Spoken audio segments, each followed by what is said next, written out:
Hi everyone, myself Sabiha Sultana. Welcome back to my channel. So in the last video, we have started the first chapter of history, the advent of Europeans to India. So where we have come across with the trade relationship between India and European countries. Next we have come across with the fall of Constantinople. Later we have learnt about finding the new sea route to India. So after that, we have come across with the four European countries who established their trade in India like Portuguese, Dutch, English and French. So after that, we have come across with the conflict between the English and the French.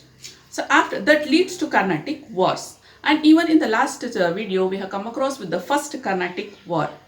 If you have not seen that video yet, the link is in the description box. You can go through it. So now in this part, we can come across with the another section of the first chapter, that is the remaining two Carnatic Wars, that is second Carnatic War and third Carnatic War, and even the Battle of Plassey and Battle of Buxar. So these two battles was fought between the English and the Indian rulers, which has changed the Indian history. So let's get started with this. Now let's know about Second Carnatic War. Second Carnatic War took place in 1749 to 1754. It was a struggle for power between various Indian claimants to power in South India, each supported by French or the British. The First Carnatic War had been a direct conflict between two European powers, but in the Second Carnatic War, both of them officially acted in support of rival local claimant in Hyderabad and Carnatic. The War of Succession began in Hyderabad after the death of Asaf Jah, Nawab of Hyderabad, in 1748. Both the French and the English extended their support to their candidates. French supported Muzaffar Jung and Chanda Sahib, whereas English supported Nasir Jung and Anwaruddin. With the combined army of French, Chanda Sahib and Muzaffar Jung defeated Anwaruddin and killed him in 1749. Chanda Sahib became the Nawab of Carnatic and Muzaffar Jung became the Nawab of Hyderabad, who were in the support of French. Later, even Muzaffar Jung was also killed after a few days. Salbat Jung, the another son of Asaf Jah, was placed as the Nawab of Hyderabad by the French. And one of the officers of French named Bassi was stationed in Hyderabad to protect Salbat Jung. On the other hand, Robert Clive, the British commander, attacked Carnatic and defeated Chanda Sahib. Chanda Sahib was imprisoned and later was killed. The English placed Muhammad Ali, son of Anwaruddin, as the Nawab of Carnatic. With this, the war came to an end, and this war ended with the Treaty of Pondicherry. Because of the continuous attack of Dupleix on British, made French financially weak. Due to this reason, Dupleix was called back to French. This brought laurel to English and French had to suffer political setback. Now let's learn about Third Carnatic War. This is also called as the Battle of Vandewash. Third Carnatic War took place in 1756 to 1763. After the defeat of French in Second Carnatic War, French wanted to take revenge on British. In this scenario, Count de Lally of French attempted to besiege Vandewash in 1760 with the help of Bassi. In this decisive battle, Sir Eyre Coote of English army defeated the French and imprisoned Bassi. Lally managed to escape and hide in Pondicherry. Later in 1761, Eyre Coote attacked Pondicherry and Lally had to surrender unconditionally. With this, the Third Carnatic War came to an end. Now let's see about the result of this war. French had to lose all their bases in India due to Carnatic Wars. In spite of this, as per the Treaty of Paris, which was signed in 1763, at the end of this war, Pondicherry was returned back to French. And French were not supposed to build any fort around to protect themselves. The places should remain as only the trading centers. Like this, the English defeated all their rivals and started consolidating their power over the South India. With this, South India came indirectly in the hands of British.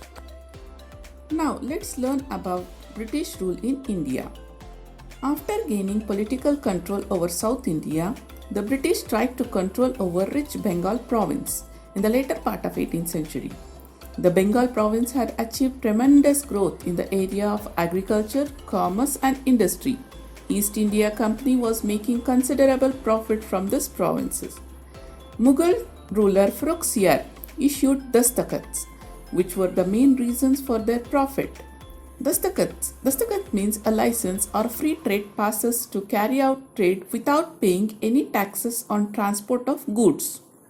So these dastakats were limited to the company transaction, but the company official misused these dastakats, which leads to the huge loss to the Bengal government. So all the Nawabs from Murshid Ali Khan to Alaiwardi Khan opposed these misuse of dastakats.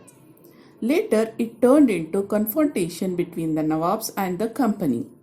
This resulted in two crucial wars, which charted a decisive course to Indian history. Plassey and Buxar were those two wars. Now we'll learn about Battle of Plassey. This was the first battle fought between English and Indian rulers. The battle was fought in the year 1757. In 1756, Alaiwardi Khan, the Nawab of Bengal, died. His grandson, Siraj-ud-Dawla, came to throne. The battle was fought between Siraj-ud-Dawla and English. There should be some reason to start a battle. So likewise, we are having some reason. So let's know about the reason. The very first reason is misuse of dastakats.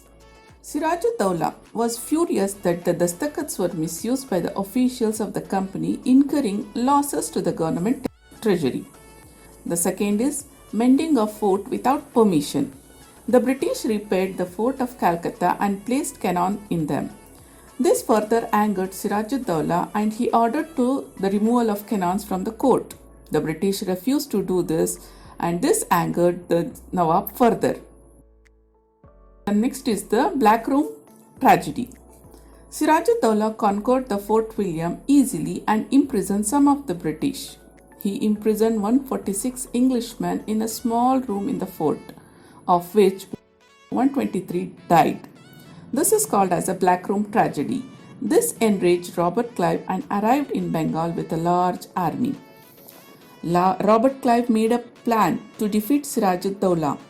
He attracted rich locals and like Manikchand, Omichand, Jagat Seth towards him, and even he was successful in convincing Mir Jafar, the military head of Siraj-ud-Dawla, to stay neutral in this battle by offering him the post of Nawab.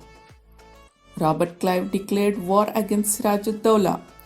Everything went according to the plan of Clive. Siraj-ud-Dawla tried to escape from the battle but was captured and killed. With the death of Siraj-ud-Dawla, the battle came to an end. So this is the end of the Battle of Plassey. Now let's learn about the outcome or the results of this battle. The results of this Plassey battle. This war brought out the immorality, lack of unity among the Indians and the greed of Indian businessmen. Mir Jafar became the Nawab of Bengal. The company gained exclusive rights to do business in Bengal. Mir Jafar had to pay 17 crores and 17 lakh as the relief to Siraj-ud-Dawla's attack on the Fort William. In this nutshell, Mir Jafar became continuous victim of the company and its employees. Even though the treasury went bankruptcy due to this greedy nature, the greediness of the company and its official never satisfied. Later, Mir Jafar started consolidating his position. British projected it. They removed Mir Jafar and brought his nephew Mir Qasim as the new Nawab of Bengal. Mir Qasim, he was a very efficient administrator. In the beginning, he remained loyal to the company and paid 2 lakh pounds to the company and government, few places to the British. After few time, he declared himself independent king. He started verifying the misuse of dastakats. So he declared duty-free business in Bengal. As a result of this, the Indian competed against British in all spheres of business. This affected the trade of British and had to suffer considerably. This was enough for the Britishers to oppose the Nawab. They brought Mir Jafar again with certain conditions. and Mir Qasim was dethroned. As Mir Qasim knew about the cunningness of British, he went for an organized war against them. He was supported by the Indian merchants and artisans. Mir Qasim entered into agreement with the Mughal rulers Shah Alam II and Nawab of Ahad, Shujauddaulah. This combined force of Mir Qasim faced the British army led by Hector Munro at Buxar in 1764. Mir Qasim got defeated and ran away from the battlefield. Shah Alam II surrendered. The effort of the combined force to stop British force was completely failed. So here we come with the outcome or the results of this battle of Buxar. Shah Alam II accorded the Diwani rights over Bengal to the British. Diwani rights means the rights to collect the land taxes. Shah Alam II gave away all the rights over Bengal to the British for an annual fee of rupees 26 lakhs. The Nawab of Awadh had to give away a fine of rupees 50 lakhs for waging a war against the company. So with the death of Mir Jafar, the company paid pension to his son and took over the entire administration of Bengal. The Battle of Buxar made the British as a real holder over Bihar, Bengal and Orissa province. Even Awadh remained under their control. In 1765, Robert Clive brought in dual government concept. As per this concept, the British had the right to collect land taxes, whereas the Nawab had the power over administrative issues like justice and other. The British gained political control over India and to protect their business interest. So this was all about the first chapter. Hope you all enjoyed understanding this lesson. Till the next video, stay tuned and stay learning. Thank you for watching. Stay home, stay safe.